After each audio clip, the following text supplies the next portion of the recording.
All right, let's get it. This is my first time going live with the watch list, so this should be very, very interesting, right? I don't know. It'll be a chance for people to ask me questions. I'm not really sure how this goes.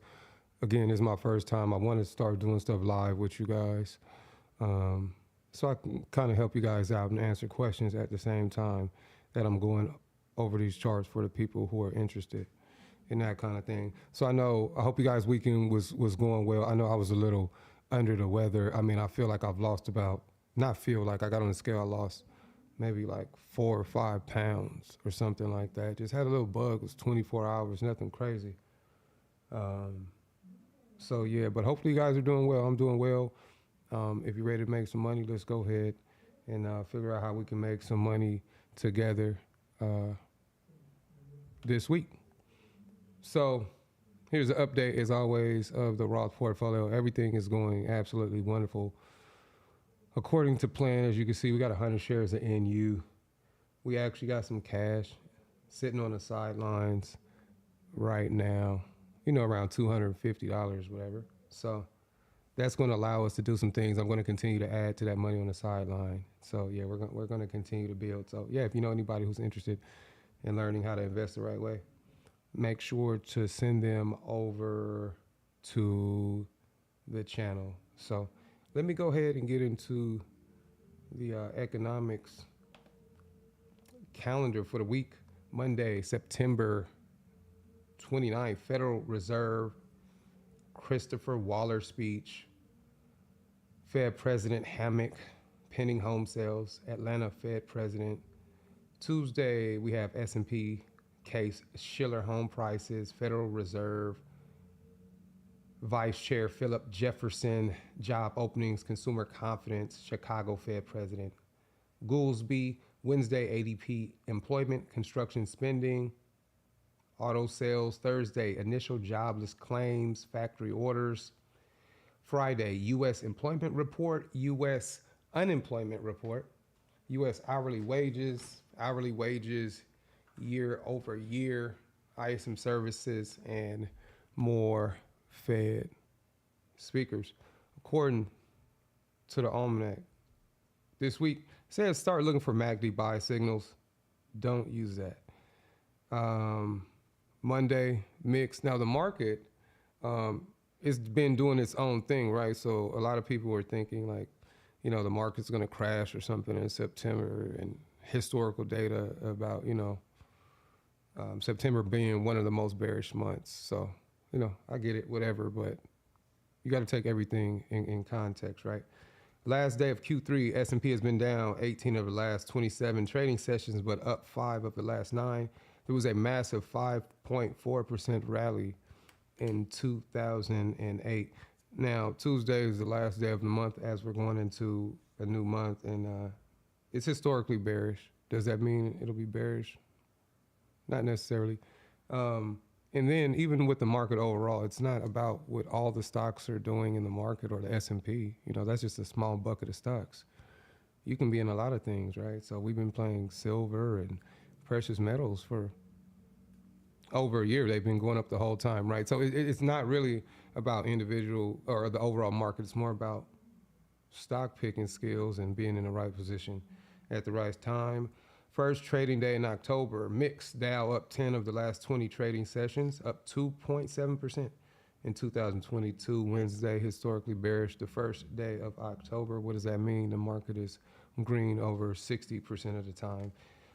Thursday, it starts Yom Kippur. There's a saying to sell Rosh Hashanah and buy Yom Kippur. We'll see how that plays out this year. And then Friday, overall historically bullish. October ends Dow and S&P worst 6 months and NASDAQ worst 4 months.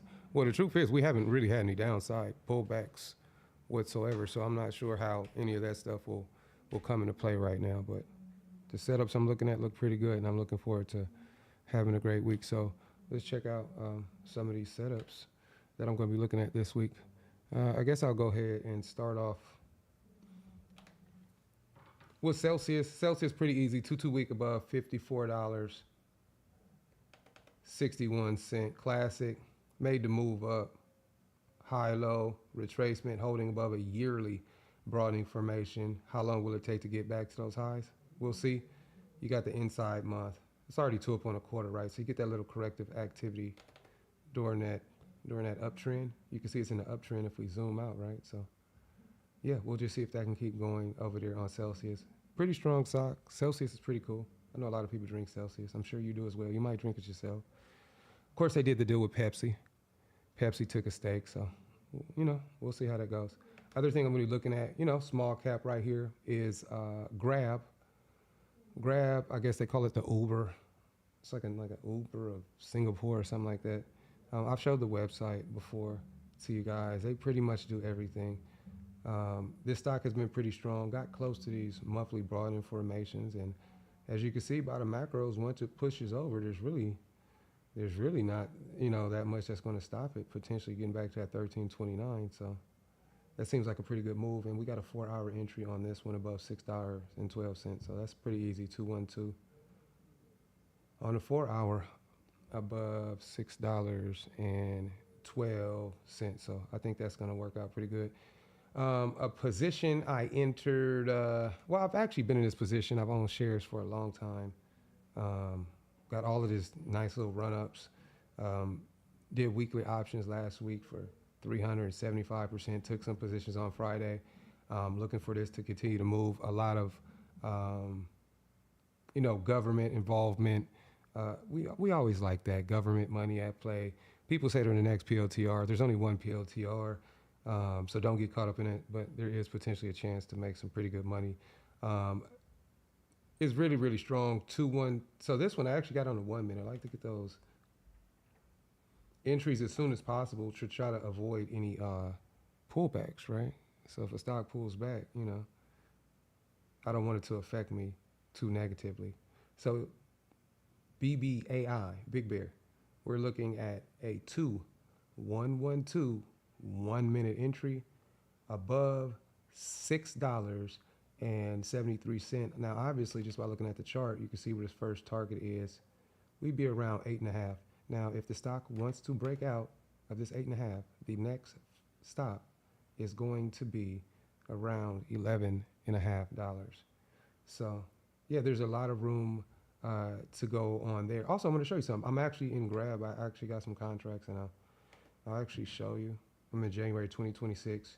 I know those 7.5 contracts have 100,000. Now, that doesn't mean that the stock is going to go up, and I don't trade off of open interest or volume or anything. I trade off of price action, right? And the price action is why I'm in these trades. So never forget that open interest and all that stuff, that can definitely be a trap, right? So I'm looking forward to having an absolutely wonderful week. And I always tell people, if you have questions, make sure to let me know. I put out videos telling people what they could do to quit their jobs.